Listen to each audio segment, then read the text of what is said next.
Hello বন্ধুরা, মা মেয়ে হেসেলে আপনাদের অনেক অনেক স্বাগত। আজকে আমি কাঁকরোল পোস্ত দিয়ে একটা রেসিপি তৈরি করব। চলুন রেসিপিটা শুরু করি। এখানে আমি 6-7টা কাঁকরোল এইরকম পেছনটা পরিষ্কার করে এরকম লম্বা লম্বা পিস করে নিয়েছি। আর এখানে আমি একটা মশলার পেস্ট তৈরি করব। নিলাম 4 চামচ পোস্ত, 2 চামচ সাদা তিল,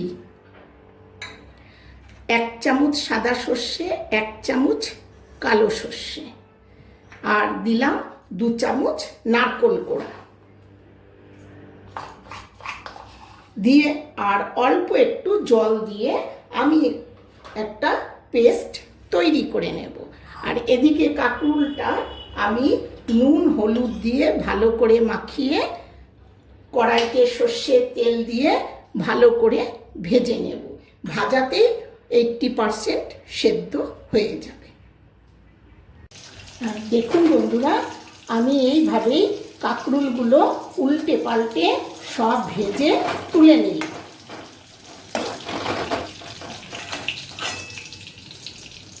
এরপর আমি গ্রেভিটা বানিয়ে নেব।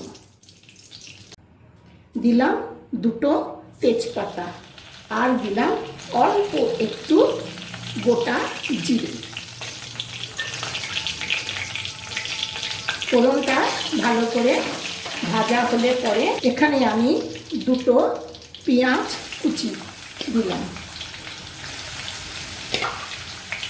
পেঁয়াজটা যখন একটু লাল লাল করে ভাজা হয়ে আসবে তখন আমি দেব 1 চামচ গ্রেট করা রসুন।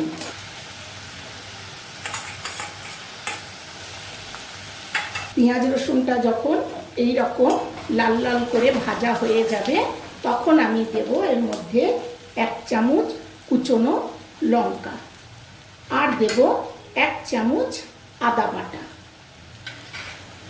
আর দেব 1 চামচ কাশ্মীরি লঙ্কার গুঁড়ো দিয়ে এটা আমি খুব ভালো করে আগে ভেজে নেব।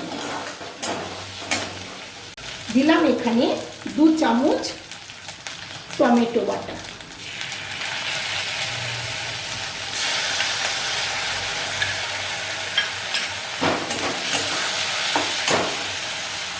অল্প একটু হলুদ গুঁড়ো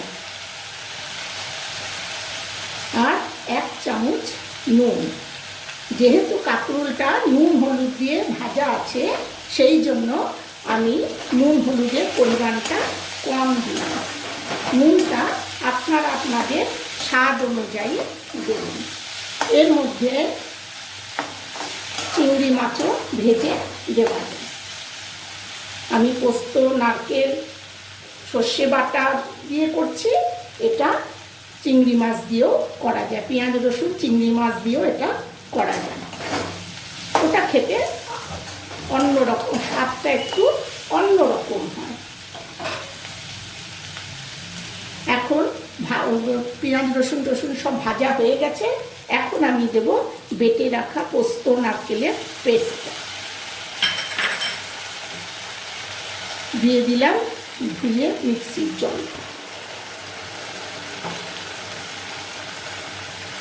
এখন আমি মশলাটা এইভাবে আস্তে আস্তে লো টু মিডিয়ামে কষিয়ে নেব। মশলাটা খুব ভালো করে কষানো হয়ে গেছে।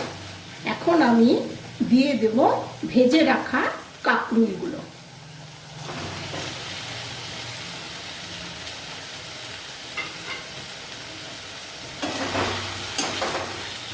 খুব ভালো করে একটু রান্না করে দেব, তার মধ্যে অল্প একটু চিনি।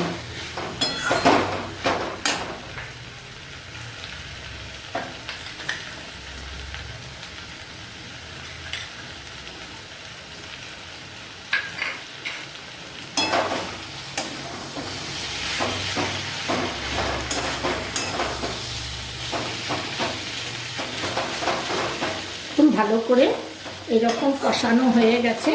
এখন আমি দেব 1 বাটি গরম জল।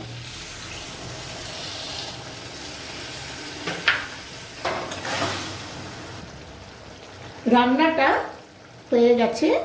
নামাবার আগে আমি দিলাম দুটো চেরা কাঁচা লঙ্কা আর দিলাম কিছুটা ধনেপাতা কুচি।